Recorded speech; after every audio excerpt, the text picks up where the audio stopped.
চীনে ডিপ্লোমা প্রোগ্রামের ক্ষেত্রে যদি আপনি স্কলারশিপ পান, স্কলারশিপ পাওয়ার পরও কত টাকা খরচ হবে? আপনারা সবাই জানেন যে চীনে ডিপ্লোমা, ব্যাচেলর, মাস্টার্স, পিএইচডির ক্ষেত্রে একটা বিরাট পরিমাণে স্কলারশিপ পেয়ে থাকে স্টুডেন্টরা, বিশেষ করে ফরেন স্টুডেন্টরা। তো সেই জায়গা থেকে ডিপ্লোমা প্রোগ্রামে স্কলারশিপের পরিমাণটা একেবারে অনেক সহজ এবং অনেক ইজি। তো টিউশন ফিটা প্রায় সব প্রতিষ্ঠানেই আপনার ফুল ফি স্কলারশিপ পাওয়া যায় এবং টিউশন ফির পরে হোস্টেল ফিটাও কোথাও কোথাও স্কলারশিপ পাওয়া যায় এবং আবার কোনো জায়গায় টিউশন হোস্টেল ফি পাওয়ার পরও স্টাইপেন্ড পাওয়ার সুযোগ আছে মাসিক 500 থেকে 1000 বা 1200 আরএমবির মতো চাইনিজ টাকায়। তো সেই জায়গা থেকে দেখা যাচ্ছে যে চীনে ডিপ্লোমা প্রোগ্রামে স্কলারশিপের পরিমাণটা অনেক বেশি। তো আপনি যদি টিউশন ফিটা ফুল ফি স্কলারশিপ পেয়ে যান তাহলে আপনার 3 বছরের যে আপনার ডিপ্লোমা কোর্সের যে ডিউরেশন, সেই ডিউরেশনে আপনার টিউশন তার কোনো টাকা পয়সা লাগছে না। এর বাইরে আপনার খরচ কি? এর বাইরে হচ্ছে গিয়ে আপনার হোস্টেল ফি, যদি আপনি সেটা স্কলারশিপ না পান সেখানে আপনার বছরে 25 থেকে 30,000 টাকা বাংলাদেশি টাকায় খরচ হতে পারে। এবং এর বাইরে হচ্ছে গিয়ে আপনার প্রতি বছর ভিসা রিনিউ এবং মেডিকেল ইন্স্যুরেন্স এবং একটা রেজিস্ট্রেশন ফি বাবদ সেখানে 20 থেকে 22,000 টাকার মতো খরচ হবে।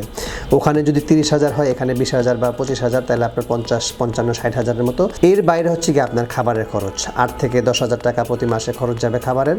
বছরে ধরুন 1 লাখ টাকা, তো ওখানে 50,000 আর এখানে 1 লাখ যদি আমি ধরি, তো সেই জায়গা থেকে 1 থেকে 1.5 লাখ টাকার মধ্যে আপনি মোটামুটি পার ইয়ার কভার করতে পারছেন। তো সেই জায়গা থেকে 3 বছরের ডিপ্লোমা কোর্সে টিউশন ফি ফুল ফ্রি আর এখানে 1.5 লাখ করে হচ্ছে গিয়ে আপনার 4.5 লাখ, 4 থেকে 4.5 লাখ টাকার মধ্যে আপনি পুরো ডিপ্লোমা কোর্সটা কমপ্লিট করতে পারবেন চায়নাতে। এটা হচ্ছে গিয়ে যদি শুধুমাত্র আপনি টিউশন ফিটা ফুল স্কলারশিপ পান। আর আপনি যদি হোস্টেলটাও স্কলারশিপ পেয়ে যান তাহলে আপনার আরও খরচ কমে আসতেছে। আবার আপনি যদি স্টাইপেন্ড পেয়ে যান তাহলে আপনার খাবার খরচটাও হয়তো সেখান থেকে কভার হয়ে যাবে। তো সেই জায়গা থেকে চীনে ডিপ্লোমা প্রোগ্রাম পড়ার ক্ষেত্রে অনেক সুযোগ সুবিধা বাংলাদেশি স্টুডেন্টদের জন্য আছে। যারা চীনে ডিপ্লোমা প্রোগ্রামে অ্যাপ্লাই করতে চান তারা আমাদের সাথে যোগাযোগ করতে পারেন অথবা আমাদেরকে কল দিতে পারেন, অথবা আপনি আপনার রেজাল্ট আমাদেরকে হোয়াটসঅ্যাপ করে আপনি জানাতে পারেন যে আপনি স্কলারশিপের কোন ক্যাটাগরিতে অ্যাপ্লাই করতে পারবেন। চীনি উচ্চশিক্ষা সম্পর্কে আপনি কোন বিষয়টি জানতে চান সেটা আমাদেরকে কমেন্টস করে জানান, অথবা আমাদেরকে হোয়াটসঅ্যাপ করুন, অথবা আমাদেরকে কল করুন।